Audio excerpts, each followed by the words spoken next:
सत्संग की आधी घड़ी, तप के वर्ष हजार, तो भी बराबर है नहीं कहें कबीर विचार। देखिए सभी पवित्र धर्मों के पवित्र शास्त्रों व ग्रंथों के आधार पर। एक समय राजा द्रौपद की लड़की द्रौपदी प्रतिदिन गंगा के ऊपर स्नानार्थ जाया करती थी। उसके पिता ने अपनी बेटी के लिए और अपनी रानियों के लिए घाट बना रखे थे, नहाने के लिए गंगा पर पक्के घाट बनवा रखे थे। तो प्रतिदिन द्रौपदी वहां स्नान के लिए जाया करती थी। सैकड़ों सहेली उसकी साथ जाती थी, नौकरानियां जाती थी। अब परमात्मा को हमारे भविष्य का भी पता है कि इस आत्मा पर आगे के बिजली गिरेगी, उसकी भी व्यवस्था वो पहले ही करवाता है। अब क्या किया परमात्मा ने, 100 छल छिद्र मैं करो, तो वहां एक दिन एक अंधे महात्मा का रूप बना के परमात्मा वहां चले गए जहां द्रौपदी स्नान करने जाया करती थी। अब द्रौपदी अपनी सहेलियों के साथ वहां पहुंची।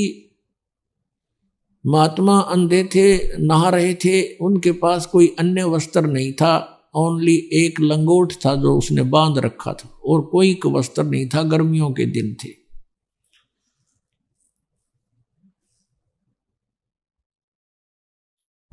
अब द्रौपदी ने देखा कि महात्मा स्नान कर रहे हैं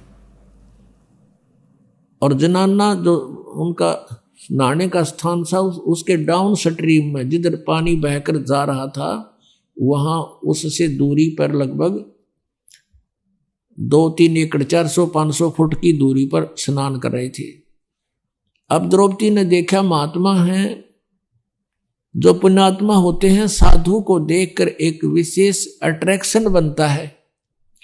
और परमात्मा कबीर देव जी भी कहते हैं, कबीरा दर्शन साध के परमात्मा आवे याद, और लेखे में वाहे घड़ी बाकी का समय बर्बाद। साधु दर्शन राम का मुख पर बसे सुहाग, और दर्शोनी को होत हैं जिनके पूर्ण भाग। तो द्रौपदी की आत्मा क्योंकि पहले जन्म जन्मांतर से भगवान की भक्ति करती आ रही थी और परमात्मा के साथ नहीं जा चुकी, वो आत्मा फिर वहां अपने कर्म न भोग रही थी। एकदम कसक हुई कि महात्मा से कुछ बात करेंगे, परमात्मा की चर्चा करेंगे। फिर उसने सोचा कि साधु स्नान कर रहे हैं, तू भी स्नान कर ले, फिर आराम से बैठकर बात करेंगे, कुछ चर्चा करेंगे भगवान की। द्रौपदी ने स्नान कर लिया, आध पौन घंटा लग गया, और वस्त्र पहन के साड़ी बांध के वो बाहर आई। क्या देखा कि महात्मा की तरफ देखा कि चले तो नहीं गए। सामने क्या देख रही है कि महात्मा तो गहरे जल में चले गए। पहले तो ऊपर थे घुटनों से पानी में, फिर एकदम नीचे इतने पानी में, छाती पानी में पहुंच गए, और ऐसे हाथ मार रहे हैं, कोई वस्तु ढूंढ रहे हैं।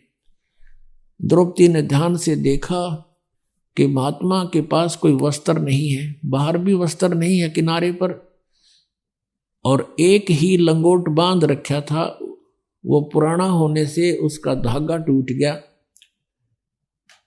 और वो बह गया पानी में। शर्म के मारे वो महात्मा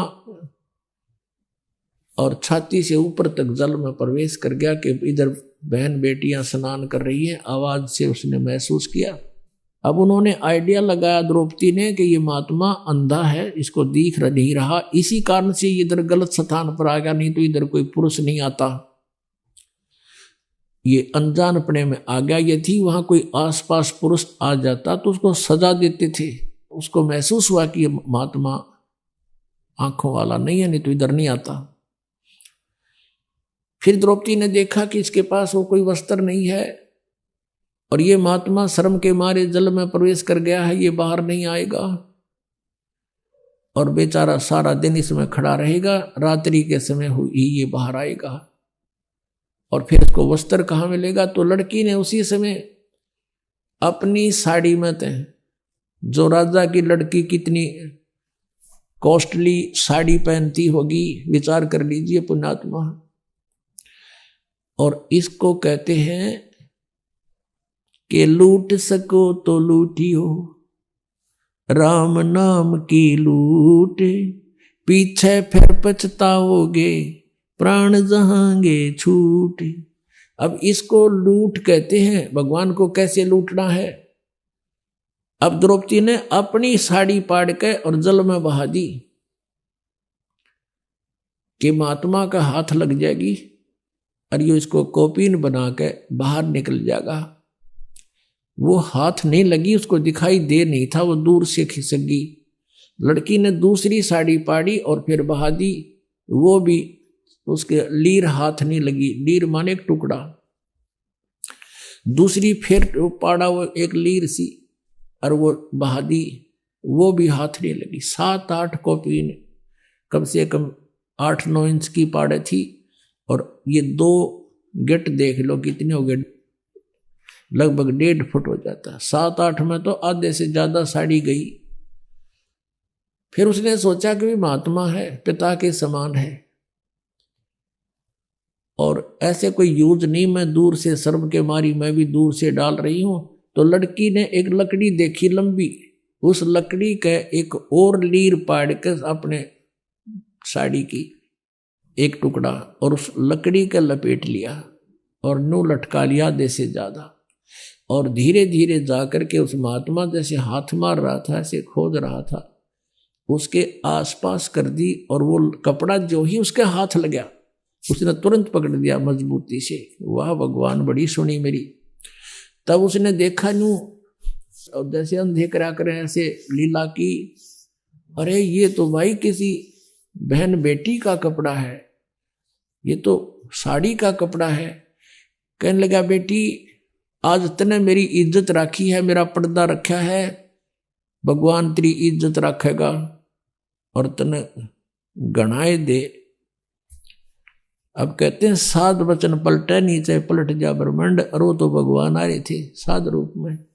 अब पुण्यात्मा, देते को हर देत है जहां तहां से आन, ना दिया फिर मांगते फिर यो, परमात्मा सुने नहीं कान। अब आपके भाग में नहीं, सर प्रारब्ध में नहीं है कोई वस्तु। अब आपसे वो द्रौपदी अवाणी रिहर्सल कराई जा रही है, ये आपसे दान करवाया जा रहा है, आपको प्रेरित किया जा रहा है। और आने वाली कुछ आपदाएं आपकी ऐसे ही टलेंगी। अब उसका अर्जुन से विवाह हो गया द्रौपदी का, फिर कुछ ऐसे सर्कमस्टांस हो गए कि उनका चचेरा भाई था अर्जुन और का दुर्योधन, और उस समय राजा युधिष्ठिर राज्य करता था और दुर्योधन और के पास राज्य नहीं था। राजा युधिष्ठिर ने यानी अर्जुन के बड़े भाई ने एक बहुत बड़ा महल बनाया था, उन सभी ने मिलकर अर्जुन और ने शीशा उसमें लगा दिया। इतना बढ़िया महल बनाया कि सामने वाले को ये नहीं पता लगे या डोर है या खाली है या कोई शीशा लगा है। और दुर्योधन उनके ताऊ के लड़के थे युधिष्ठिर अर्जुन के। दुर्योधन एक दिन उस महल में चला गया और द्रौपदी वहां सामने खड़ी थी। जैसे वो आगे को चला उसने शीशा दिखा को नहीं, वो इस तरह का बना था कि जैसे शीशा है नहीं। तो उसकी टक्कर लग गई, टक्कर लग के एकदम पड़ गया। द्रौपदी हंसी और टोंट कस दिया कि अंधों की अंधी ही संतान होती है। अब धृतराष्ट्र अंधे थे, दुर्योधन के पिता, तो इस बात की वो काली गणी मान गया, गढ़ा दुख मान गया कि इसने बहुत बूढ़ी बात कह दी। और जबकि वो तो देवर भाभी थे, छोटी मोटी हंसी मजाक आम कर लिया करते थे। परमात्मा कबीर जी कहते हैं, सोना संत और सजन टूट जुड़े 100 बार, और दुर्जन और पाका कलश एक धक दरार। सोने को तोड़ दिया, आभूषण कुछ बना रखा है उसने, उसको तोड़ दिया और फिर जोड़ दे, उसमें कहीं पर भी निशान अलग दिखाई नहीं देता, वैसा ही हो जाता है। और संत भक्त आपस में कवासनी हो जाए तो वो अंदर द्वेष नहीं रखते, किसी ने मार दूंगा, इसकी टांग तोड़ दूंगा, रिब कान दे, नहीं, कवासनी होगी। फिर उसे याद भी ना करे, इसने मेरे तो गाली दी थी, आवे को ना याद, उनका स्वभाव ऐसा होता है। और ऐसे ही सज्जन पुरुष, अच्छी आत्माएं भी ऐसी ही होती है। और कहते हैं दुर्जन दुष्ट इंसान, और जैसे पक्का कलश, जैसे कुंभ होता है घड़ा, एक के धक्के में दरार आ गई तो दोबारा नहीं मिल रहा, वह चाहे 100 जतन कर ले वह न्यारी दिखेगी। तो इस टाइप का था दुर्योधन। उसने तो उस दिन ठान ली कि इसका प्रतिशोध लूंगा। अब फिर क्या किया उन्होंने, जुआ खेला। जुए में इस युधिष्ठिर ने सब राज्य भी दांव पर लगा दिया। अंत में क्या कहा उन्होंने दुर्योधन और ने कि द्रौपदी ने और लगा दे, और जुआ खेल लिया, इतना बेईमान हो सब पता नहीं क्या कर दे। उसने सोचा द्रौपदी ने और लगा दूं, हो सकता मेरा राज्य वापस आ जाए, और द्रौपदी भी हार गया। तो पुण्यात्मा, पहले समय में जो घटनाएं घटी और जिनसे इतना कष्ट बना, तो हमने उन पर इब ध्यान रखना है कि हमने ये जुआ आदि नहीं खेलना, ये सबसे बड़ा शत्रु है, और जो भाग में वही मिला है जीव को। तो इस करके हमने ये सब हानिकारक वस्तुओं का परित्याग करना होगा। तो उधर से क्या हुआ कि द्रौपदी को भी जीत लिया उन्होंने। अब दुर्योधन ने कहा अपने भाई को, दुशासन को, उससे छोटे वाला था, कि जा उस द्रौपदी को पकड़ के ला घसीट के। और वहां दरबार लगा हुआ था जहां खेल रहे थे जुआ। अब सारा राज्य जीत लिया, पांडव बैठे वहां, माथे हाथ धरे सारे के सारे, बैठ जाओ यहां पर, तुम तो नौकर हो गए मेरे। वो वहां बैठ गए,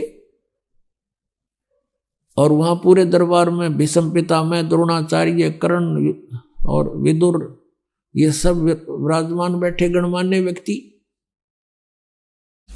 दुशासन को कहा कि जाओ द्रौपदी को ला पकड़ के। उससे पहले एक बांदी, एक नौकरानी गई द्रौपदी से, कहा कि रानी बात बिगड़ गई। द्रौपदी ने कहा क्या हो गया, कि राजा युधिष्ठिर ने जुए में सभी राज्य जिता दिया और तेरे को भी दांव पर लगा दिया, दुर्योधन ने जीत लिया। अब तुझे लेने आ रहे हैं और तुझे नंगी करेंगे वहां पे। वो कह रहा उसको लाओ, यहां सुबह में नंगी करेंगे, क्योंकि हम तो अंधों की संतान हैं, हमें कुछ दिखाई नहीं दे, उसको शर्म आएगी नहीं। द्रौपदी कहने लगी कि बांदी तुझे नहीं मालूम, ठीक है जुआ में हार गए होंगे, मान गई तेरी बात, लेकिन नंगी कैसे करेंगे मुझे। वहां भीष्म पितामह बैठे हैं, द्रोणाचार्य गुरु बैठे हैं, और कर्ण बैठे हैं, तो उनके रहते क्या ऐसा जुल्म वो कर सकते हैं। अब बांदी कहने लगी मुझे नहीं मालूम, वो कह रहा था दुर्योधन कि नहीं ऐसा नहीं होता। अब इतने में दुशासन पहुंच गया और पकड़ के उसके बाल यहां से घसीट के लाया, नो बुरी तरह बेइज्जती करके सभा में खड़ी कर दी। अब दुशासन ने कहा कि क्या आदेश है भाई इसके लिए। दुर्योधन ने कहा कि इसको नंगी कर दे, इसकी साड़ी चीर उतार दे, हम तो अंधे हैं, अंधों की संतान अंधी होती है, हमें थोड़ा ही कुछ दिखाई देगा इसका। अब यूं कह करके उसने, दुशासन जो ही उसकी तरफ चला, उसका पल्ला पकड़ दिया साड़ी उतारने के लिए। तब उसने भीष्म पितामह, द्रोणाचार्य और कर्ण की तरफ कहा जो वहां बैठे थे, उनसे प्रार्थना की, नीची गर्दन कर ली, क्योंकि उस दुर्योधन के दुष्ट अन्न को खाकर उनके अंदर दोष पैदा हो गया था। फिर उसने देखा अपने 5 पांडव बैठे थे वहां पर कि ये अब कैसे सहन करेंगे मेरी इस बेइज्जती को। तब उनकी तरफ देखा, उन्होंने भी नीची गर्दन कर ली, क्योंकि वो वचन में बंध चुके थे। अब उसने देखा है कमाल की बात होगी, कोई भी नहीं सुन रहा है मेरी। अपन आत्माओं, वहां वो 3 ऐसी बला बैठी थी, ऐसे सूरवीर बैठे थे। कौन कौन? द्रोणाचार्य, भीष्म पितामह और कर्ण। उनमें से एक भी खड़ा होकर यूं कह देना दुशासन खबरदार, बेटी का हाथ लगाया था, अन्य कम्यो तुम क्या कर रहे हो, ऐसा जुल्म किधर देखा ना सुना, ऐसी बेइज्जती कर रहे हो तुम। तो दुर्योधन की हिम्मत नहीं थी, वो इतने सूरवीर थे, उनको पता था कि न एक बार हथियार उठा लिया थारा सारा वकल तार देंगे। और भीष्म पितामह उनका सबसे बुजुर्ग आदमी बैठा, और वो भी दुष्ट वहीं बैठा रहा, एक भी ओछी मंदी नहीं की तुम क्या कर रहे हो। मान लीजिए सभा में एक बार टोकना चाहिए, तुम गलत कर रहे हो, ये ठीक नहीं, और नहीं मानता है तो उठ कर चला जाना चाहिए। वो उठकर भी नहीं गए, तीनों के तीनों वहीं बैठे रहे। उनके मन में दोष था कि हम भी इसको नंगी देखें, नहीं तो उठ कर चले जाते। नहीं मानती ना खड़ा होकर कहना चाहिए था भाई गलत कर रहे हो, और फिर भी नहीं मानते हैं बच्चे तो उठ कर चला जाना चाहिए। ये नियम होता है सभा का, एक सभ्य व्यक्ति का। उन्होंने ऐसा भी नहीं किया। अब परमात्मा कहते बंधे से बंधा पुकारे, बंधे से बंधा मिले छूटे कौन उपाय, और कर बंदगी निर्बंध की वो पल में दे छुड़ाए। अब जैसे किसी के पाछे हाथ बांध के छोड़ रखा है और दूसरे की भी तीसरे की, वो उन्हीं से कहे कि तुम मुझे खोल दे, वो कहे तू मुझे खोल दे। वृक्ष के बांध रखे दूर दूर, लेकिन वो नहीं खोल सकते। को निर्बंध आ रहा था, उससे पुकार की कि हमें खोल दीजिए, उसने सबके बंधन खोल दिए। तो हम सभी बंधे हुए हैं यहाँ पर कर्मों के बंधन में। ओनली कबीर गॉड, परमेश्वर कबीर जी है जो निर्बंध है। अपनात्माओं, इस कथा से हमें बहुत कुछ शिक्षाएं मिलेंगी। जब तक हम भक्ति भी कर रहे हैं और अब भगवान पर आश्रित नहीं होते, और हम ये सोचते हैं मेरा मित्र है मंत्री, मेरा रिश्तेदार है एमएलए, मेरा रिश्तेदार है फलाना अफसर, या वहां बड़ा सेठ है वो, तब तक हम भगवान पर नहीं, उस पर आश्रित हैं। और जब जहां भगवान के सत्र का काम होता है वहां ना मंत्री कर सकता, ना प्रधानमंत्री, ना मुख्यमंत्री, ना को राष्ट्रपति, वो तो भगवान ही कर सकता है। अब जब द्रौपदी ने देख लिया ये पति भी झूठे हैं, और मेरे साथ बेइज्जती और ये नीचे गर्दन कर ली काहे के पति, और ये सभापति देख लिए नीची गर्दन करे बैठ के, वो मेरी तरफ देखते भी नहीं, अर्ध नहीं सुन रहे। जब संसार से जिसकी हट जाता है आस्था कि यहां कोई तेरा नहीं, तब हम भगवान याद आता है। तब उसने आत्मा रोई, उसकी मन की पुकार नहीं थी वहां पर। मन की तो पुकार है, मैंने गाड़ी दे दे, कार बड्डी सी, एक कोठी दे भगवान, फलाना दे भगवान, ये तो मन की पुकार।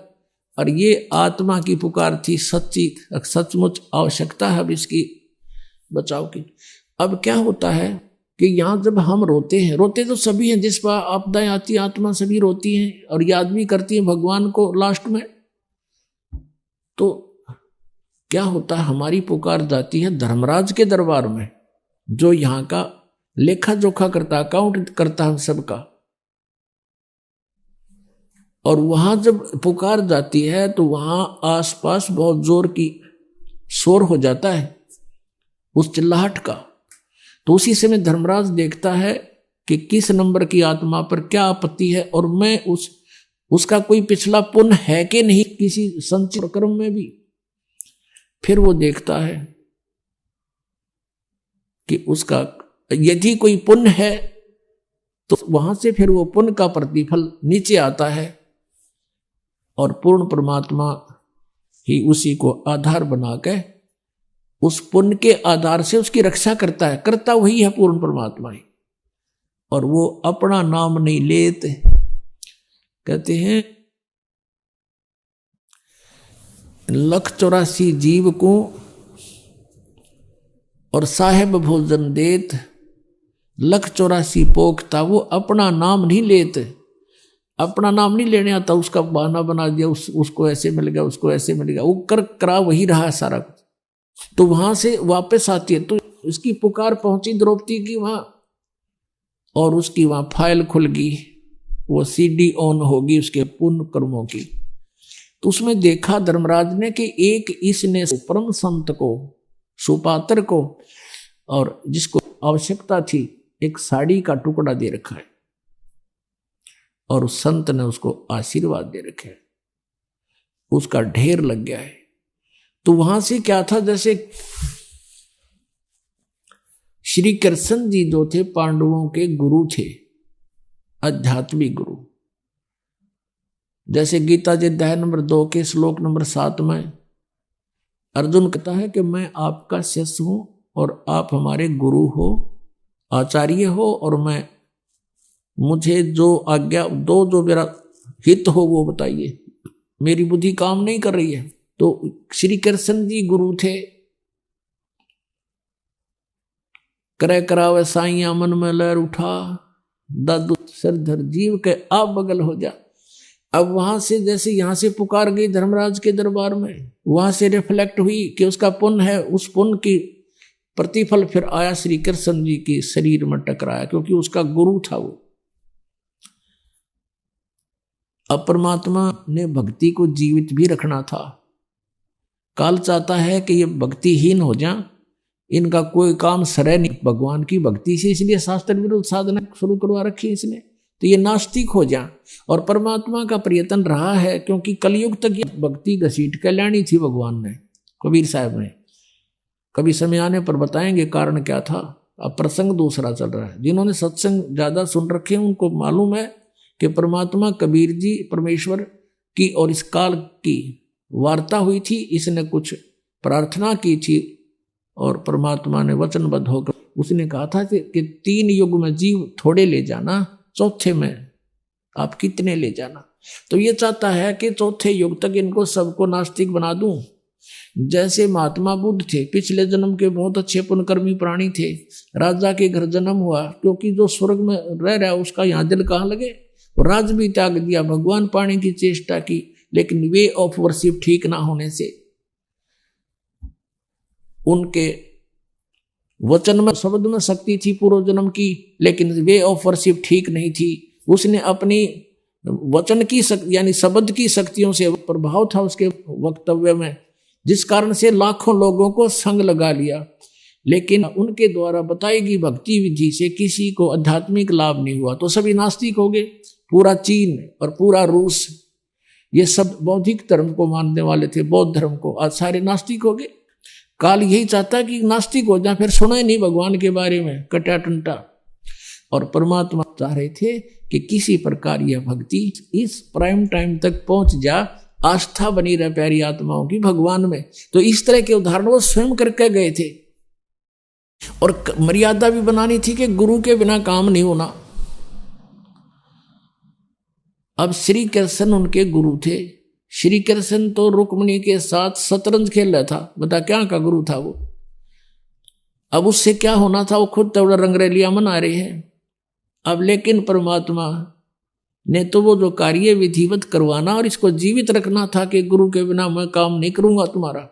तो वहां रुक्मिणी बैठी थी और शतरंज के पास से डाले श्री कृष्ण जी ने, और पास से डालकर कुछ न्यो बोला करें, कच्चे 12 पक्के 18, जैसे भी कुछ उनका होते हैं कि इतने बोलकर जब मारा करते ऐसे। तो उसने न्यो पास से डाल दिए और पास से डालकर हाथ ऐसे आकड़ गया, जैसे नो आकड़ गया और नो का अनंत। अब वो कृष्ण नहीं बोला, वो तो बुलवा गया उस परम शक्ति तय, क्योंकि वो वहां से फिर वहां भेजना था। अब हम तो यंत्र हैं उस परमात्मा के, चला वही रहा है। तो क्या बताते हैं, अब रुक्मिणी ने उनका हाथ पकड़ दिया कि हार गए ना, अनंत अनंत करने लग गए, बोल के मांगे इसमें पास से डाले हैं इसकी ये बोल। तब न बोली कि रुक्मिणी कर पकड़ा मुस्काई, हाथ पकड़ के हंसन लागी, अनंत कहा मोकू समझाई। ये अनंत किस लिए कहा तूने, हार गया ना तू। तो वो कहते हैं दुशासन को द्रौपदी पकड़ी, हमारी भक्त सकल में सिखरी। अब यहां परमात्मा बुला रहे हैं श्री कृष्ण के यंत्र को, उस बॉडी को, और जो हमरा भक्त पिछोड़ी होई तो हमरा नाम ना लेवे कोई। श्री कृष्ण तो वहां पासे खेलन लग गया, इतना कह के बस वो तो लग गया, आज जा खेलेंगे। उसने ना पता है क्या हो रहा सांग। कहते हैं तन देही से पासा डारी, वो पहुंचे सूक्ष्म रूप मुरारी। मुरारी माने राक्षसों पाप रूपी कर्मों का नाशक। वो कबीर परमेश्वर वहां पहुंचे, कृष्ण तो वहां पास से खेल रहा था। ऐसे खेलने लगा शतरंज उसने याद भी को ना के क्या था ना, जैसे गीता में वो काल बढ़ के इसमें बोल गया सारी गीता जी को, उसको पता ही नहीं मैंने क्या बोला था। और परमात्मा अपने आप वहां रिमोट से बुलवाते, वो किसी के शरीर का आश्रय नहीं लेते। उधर से दुशासन लगा साड़ी को उतारने, खेचत खेचत खेच कसीसा सिर पर बैठे हैं जगदीशा। द्रौपदा को दिन ने लीर जाके अंत बढ़ाए चीर। खेचत खेचत खेच कसीसा सिर पर बैठे हैं जगदीशा, द्रौपदा के चीर बढ़ाए शंख शंखों पार नहीं पाए। इतना तगड़ा था दुशासन, कहते 1000 हाथियों की ताकत थी उसमें, इतना पावरफुल। जैसे आजकल जैसे कहते हैं ना 4 हॉर्स पावर की मोटर है या 10 हॉर्स पावर की है, तो वो 1000 हॉर्स पावर की मोटर समझ लो दुशासन को। और द्रौपदी एक अबला, भगवान की शक्ति साथ थी, वो सारी पावर फैल होगी। कति खींच खींच कर तो बेइज्जती करना चाहो थे और खूब जोर लगा रहे थे प्रतिशोध लेने के लिए। गुस्से में पसीना पसीना हो गया योद्धा, और साड़ी का ढेर लग गया नु। और द्रौपदी नो की नो खड़ी है, टस से मस नहीं हुई, पसीना पसीना होकर बैठ गया आखिर में। उस समय जब उन्होंने साड़ी पकड़ी ही थी, पल्लू पकड़ा था खींचने के लिए दुशासन ने, उसी समय खड़ा हो गया कौन? वो विदुर। विदुर कौरव और पांडव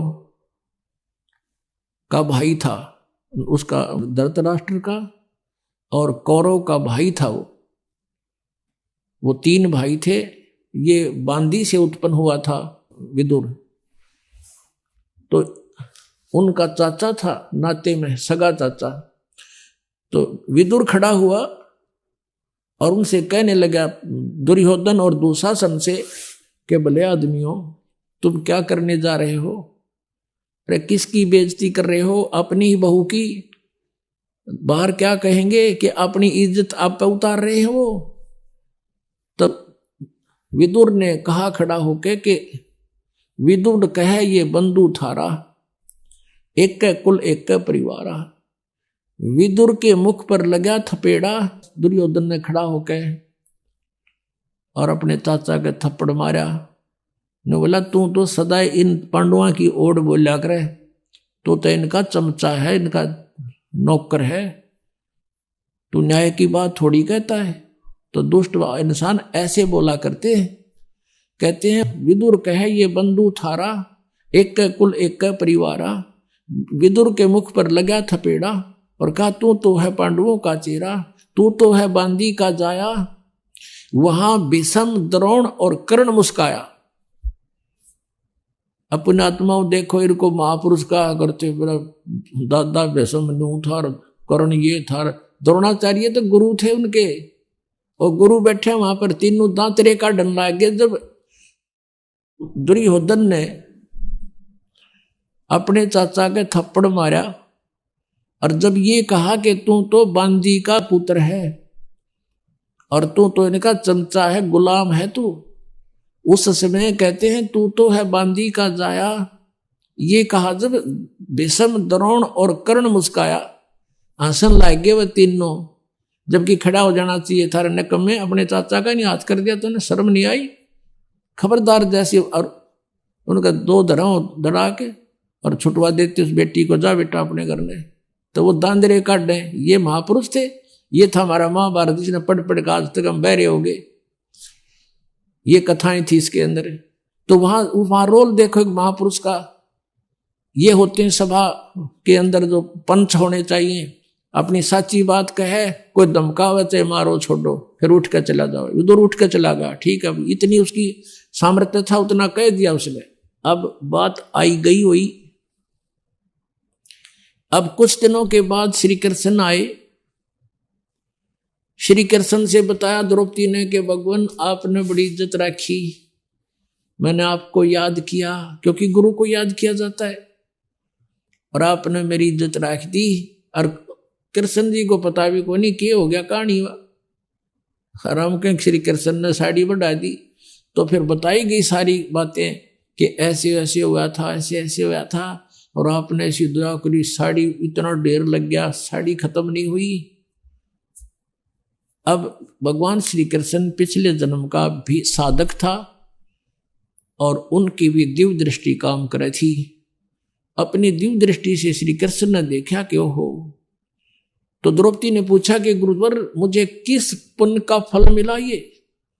तब श्री कृष्ण ने अपनी दूरबीन से देखा, दिव्य दृष्टि से देखा, उसके प्रारब्ध में झांक के। ये तो आम आदमी देख लेते थे, पहले इतनी अच्छी आत्मा होती थी।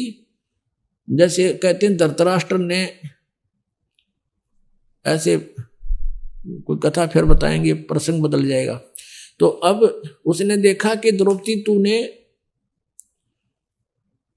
एक अंधे महात्मा को एक साड़ी का टुकड़ा पाड़ कर दिया था, और उस अंधे को दिया हुआ दान तेरा यूं फल गया, उसका प्रतिफल है ये। तब उसको याद आया को तेरे की। अब पुण्यात्माओं देखो बात कहां से ध्यान देना। जब वो साड़ी पाड़ रही थी, अपनी राजा की लड़की अपनी साड़ी को फाड़ फाड़ कर डाल रही थी, तो उस समय वो अपनी नौकरानी को भी कह सकती थी कि तू एक साड़ी का टुकड़ा पाड़ के डाल दे महात्मा को, और नौकरानी तुरंत पाड़ के डाल देती। उसको पता था कि राजा की लड़की है, जाते चार देगी तेरे तई नए नए बढ़िया साड़ी। लेकिन नहीं, इतना ज्ञान दिया जाता था बच्चों को कि मैं रोटी खाऊंगा मेरा पेट भरेगा, मैं दान करूंगी तो मुझे मिलेगा, उसको इतना भी मालूम था। तो इसको कहते हैं लूट सके तो लूट ले, राम नाम की लूट। अब जैसे आप यहां सेवा करते हो, आपकी इच्छा ना हो कि यूं मेरी सेवा करे, तो आपको वो लूट रहा है। जहां तक आपकी पार बस आप अपने हाथों से सेवा करने की चेष्टा करें, जितनी भी हो जाए, और दान करें अपने हाथ से, अपनी कमाई से, वो आपको ही मिलेगा। तो कहते हैं जब तक माता पिता के अधीन है बच्चे, तब तक वो दान करते हैं, तो भले ही वो माता पिता का ही है, लेकिन जिसने दान अपनी नियमत से किया है उसी को फल मिलता है। अब द्रौपदी कहती है कि हे भगवान, एक छोटी सी लीर पाड़ कर दी थी मैंने, उसका इतना फल मिल गया, इज्जत राख दी मेरी, साड़ी तो देखी जा, लेकिन आज जो मेरी इज्जत रही है उसकी तो कोई कीमत नहीं। तब कहते हैं कि एक लीर के कारण मेरे हो गए चीर अपार, जब मैं पहले जानती तो सब कम देती वार। इसे महापुरुष को, और एक इतना दान करने से आज मेरी इतनी इज्जत रही है, यदि मुझे पहले पता लग जाता तो ना जाने क्या न्यौछावर कर देती उस महापुरुष के लिए। तो पुण्यात्माओं, परमात्मा को पता था कि इसका और कोई ऐसा संस्कार नहीं है जहां उस समय इसकी रक्षा हो सके। नाम इसने ले नहीं रखा, क्योंकि बेचारानी बन गई अंडी पाकेगी। और जब द्रौपदी होगी, जब भगवान याद आता है, तो इसे दयालु है परमात्मा, ये पहले ही प्रबंध करा देते हैं और कहते हैं गए लगे लग गया फिर जब लग